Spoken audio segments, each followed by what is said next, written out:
आज हम दूसरी इकाई के अंतर्गत डॉक्टर वासुदेव शरण अग्रवाल द्वारा रचित निबंध भूमि को देवत्व प्रदान को प्रारंभ करने जा रहे हैं।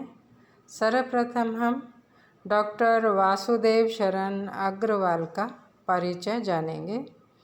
इनका जन्म 1904 ईस्वी में और देहावसान 1966 ईस्वी में हुआ।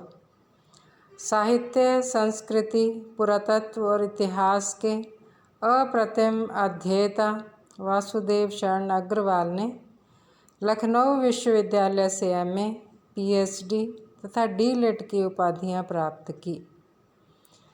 1946 से लेकर 1951 तक इन्होंने सेंट्रल एशियन एंटीक्विटीज़ म्यूज़ियम के सुप्रिटेंडेंट और भारतीय पुरातत्व विभाग के अध्यक्ष पद का कार्यभार बड़ी सफलता और प्रतिष्ठा के साथ निष्पन्न किया।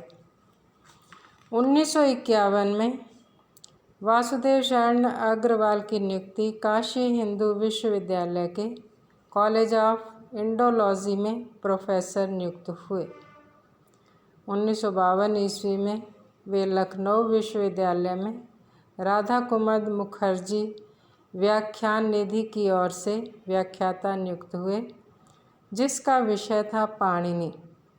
वे भारतीय मुद्रा परिषद नागपुर, भारतीय संग्रहालय पटना और all India oriental Congress fine arts section Bombay आदि के सभापति भी रहे।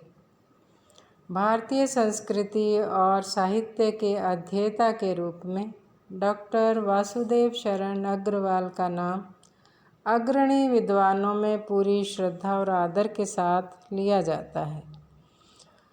उन्होंने कालिदास के मेघदूत और बाणभट्ट के हर्षचरित की नवीन पीठिका प्रस्तुत की है। उनकी प्रमुख कृतियां इस प्रकार से हैं: उरु ज्योति, कला और संस्कृति, कल्पवृक्ष, कादंबरी, मलिक मोहम्मद जायसी के पद्मावत का संजीवनी भाष्य, पाणिनि कालीन भारत, पृथ्वीपुत्र, भारत की मौलिक एकता, भारत सावित्र इत्यादि। भारत की मिट्टी, जलवायु और संस्कृति के कण कण से वे परिचित थे। इसीलिए उन्होंने भारतीय साहित्य और संस्कृति के बारे में लिखा है कि वह हिंदी की अमूल्य निधि है। उन्हें कई भाषाओं का ज्ञान था। साहित्य में उनकी गहरी रुचि और गति थी।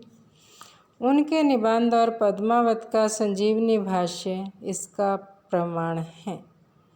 उनके निबंधों में गुरुता, गंभीरता और शोध दृष्टि है। भूमि को देवत्व प्रदान निबंध का हम सार जानेंगे। भारतीय संस्कृति के अध्येता वासुदेव शरण अग्रवाल का मत है कि हम सदा से ही प्रकृति के सानिध्य में रहे हैं। अतः हमने प्रकृति के हर उपादान को देवता के रूप में पूजा है।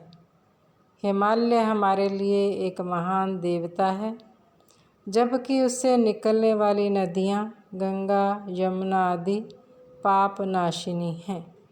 उनके किनारे हमने तीर्थ बना दिए हैं और हर तीर्थ अपनी छटा के लिए प्रसिद्ध है। यही भारतीय संस्कृति की मूल भावना है कि वह प्रकृति के साथ तादात्म्य स्थापित कर लेता है। धन्यवाद।